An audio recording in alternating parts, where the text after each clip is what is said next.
రావాజ్ ఒక సంస్థ పెట్టి దాని యొక్క వెరైటీ ఎంటర్టైన్మెంట్ ప్రోగ్రామ్ లో కూడా ఇక్కడే సీతారాం కూడా యాక్ట్ చేశాడు.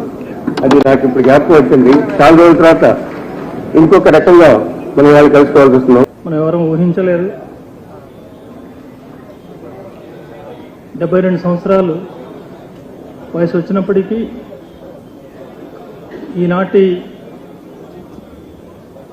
సైన్స్ అండ్ టెక్నాలజీ, వైద్యం అభివృద్ధి అయిన నేటి సమాజంలో 72 ఏళ్ళు అంటే ఇంకా యువకుడి కింద లెక్క. ఇంకా చాలా సంవత్సరాల పాటు బ్రతికి దేశానికి, సమాజానికి ఎంతో ఉపయోగపడే మేధస్సు, అట్లాంటి అంకిత భావం ఉన్న ఒక మంచి వ్యక్తి, మహనీయుడు దూరం కావడం చాలా దురదృష్టకరమైన విషయం. ఏమైనా ఆయన మధ్య లేకపోవడం భౌతిక వాస్తవం. దీన్ని జీర్ణించుకోవాలి. ఆయన మనకు విడిచిపెట్టిన ఆశయాన్ని ముందుకు సాగించే దానికోసం ఆయన స్ఫూర్తిగా తీసుకుని ముందుకు సాగాల్సిన అవసరం ఉంది. ఆయన స్మృతుల్ని, ఆయన ఆశయాల్ని మరోసారి స్మరించుకోవడం కోసం, ఆ బాటలో నడిచే విధంగా మనం అందరం పునరంకితం కావడం కోసం ఈ సంస్మరణ సభ ఏర్పాటు చేయడం జరిగింది. ఈ సభలో మొదటగా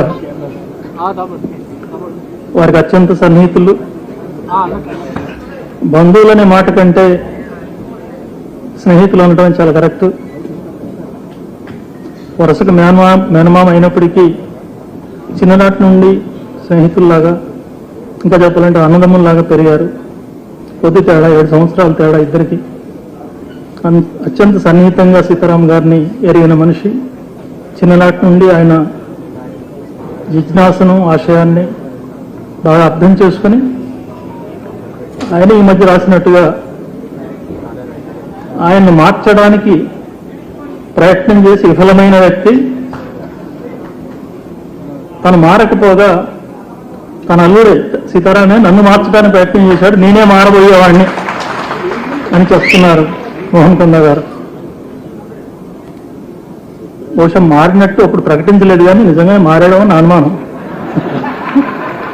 ఎందుకంటే ఆయన కూడా ఎంతో అభ్యయకరమైన ఆలోచనలు ఎన్నోసార్లు మాతో పంచుకున్నవారు. అలాంటి వారిని ముందు మాట్లాడించడం సబబుగా ఉంటుందని భావిస్తున్నాను.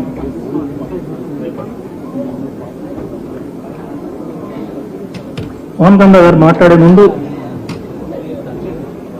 మన సీతారాం గారికి సంతాప సూచకంగా సభికులందరూ 1 నిమిషం మౌనం పాటించాలని కోరుతున్నాను.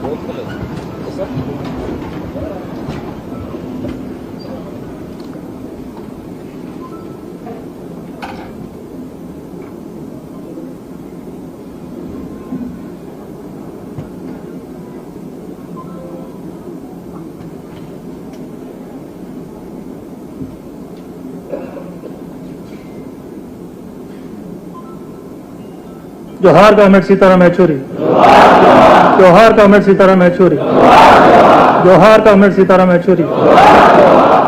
कुछ